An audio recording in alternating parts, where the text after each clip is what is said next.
네, 안녕하세요. 공감입니다. 오늘 같은 경우에서는 좀 그 테마의 재료를 다루는 좀 방법이라든지,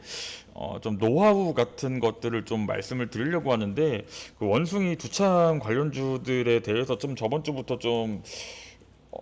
시장 이야기가 나오다가 이번 주에 좀 재료가 생성이 됐는데, 일단 지금 현재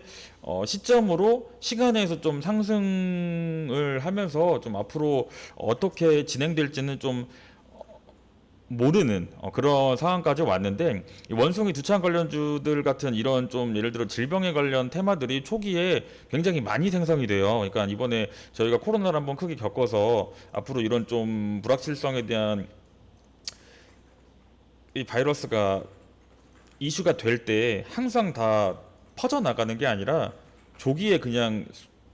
스르륵 묻히는 경우도 많거든요. 그리고 이제 국내로 이제 크게 번지지 않는 경우도 많고, 그래서 원숭이 주장 관련주 같은 경우에서는 한마디로 좀 따지자면은 도박성이 강한, 그리고 쉽게 접근했을 때 수익을 좀 보기에는 이슈에 따라서 굉장히 민감해지는, 만약에 지금처럼 좀 확산 추세가 지금도 좀 보도가 나오고 있지만 이게 안 나오게 되면은 바로 이거 같은 경우 테마가 이제 소멸이 되거나 혹은 한두 달 있다가 다시 좀 활성화될 때 나오게 되는 그런 테마이기 때문에 이건 접근 초기에는 웬만하면 건드리지 않는 게 좋아요. 앞으로의 추세를 좀 보면서 예를 들어 하락이 좀 나오게 되면 접근하는 게 좋고, 예를 들어서 뭐 초반에 관련주로 엮였던 HK 이노엔 오늘도 그렇고 계속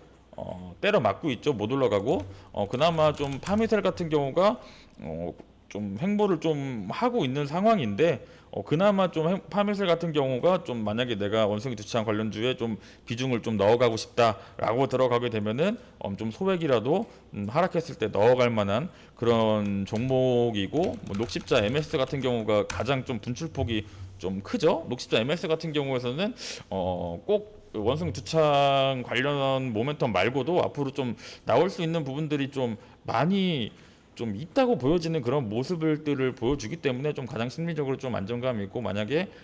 관련주들의 상승이 다시 한번 온다고 하면은 올라갈 수도 있다. 하지만 저는 아직까지도 좀 신규 매수는 좀 꺼려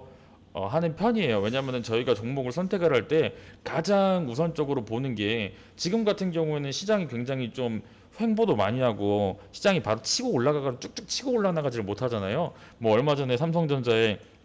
투자 확대 소식, 뭐 현대 뭐 이런 소식이 와도 지금 오늘도 그렇고 거래대금 15조를 못 넘고 있는 시장이에요. 그만큼 투자 심리가 악화되어 있기 때문에 한정된 거래대금이라면은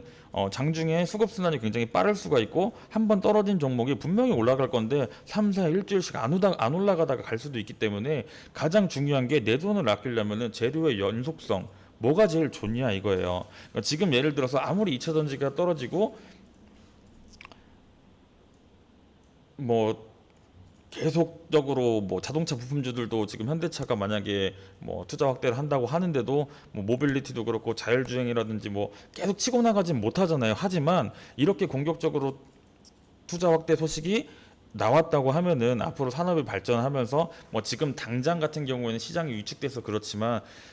계속 제로가 나올 거란 말이에요. 왜냐면은 투자를 하니까 그에 대한 결과라든지 뭐 중간 보고 같은 것들이 기사화가 계속 될 거란 말이에요. 그러니까 우리가 종목에 대한 접근을 할 때 제로의 연속성을 파악을 했을 때, 원숭이 두창 같은 경우에는 너무나 이슈에 민감하고 앞으로 어떻게 될지 모르는 그러한 재료고, 이 현대차의 투자 확대 소식 같은 이런 결의 재료는 당장에 나한테 먹거리는 주지 않지만 지금부터 모아가면은 분명히 수익 볼 수가 있는 재료라는 거예요. 그렇기 때문에 눈앞에 잠깐 급등한다고 해가지고 이 급등하는 것만 쫓아가기보다는 당분간은 이쪽에서 뭐 원숭이 투자 관련주들이 하루 이틀 거래량이 아무리 세도 결국에는 그 시기에 조정받는 현대차 관련주들, 이런 거를 좀 모아가는 그러한 매매를 좀 똑똑하게 할 필요가 분명히 있는 시기라고 봅니다. 그래서 이런 식으로 좀 저희가 재료를 파악을 하는 것들, 뭐 지금은 단기적으로 예를 단편적으로 말씀을 드렸는데, 앞으로 좀 이러한 재료들이 시장에 생성이 됐을 때 좀 어떻게 파악을 해야 되고 재료를 어떻게 생성을 되는지 과정을 어떻게 보고 이 재료의 그 연속성 파악하는 거를 제가 계속 좀 말씀을 드리려고 하니까 요 부분 좀 많이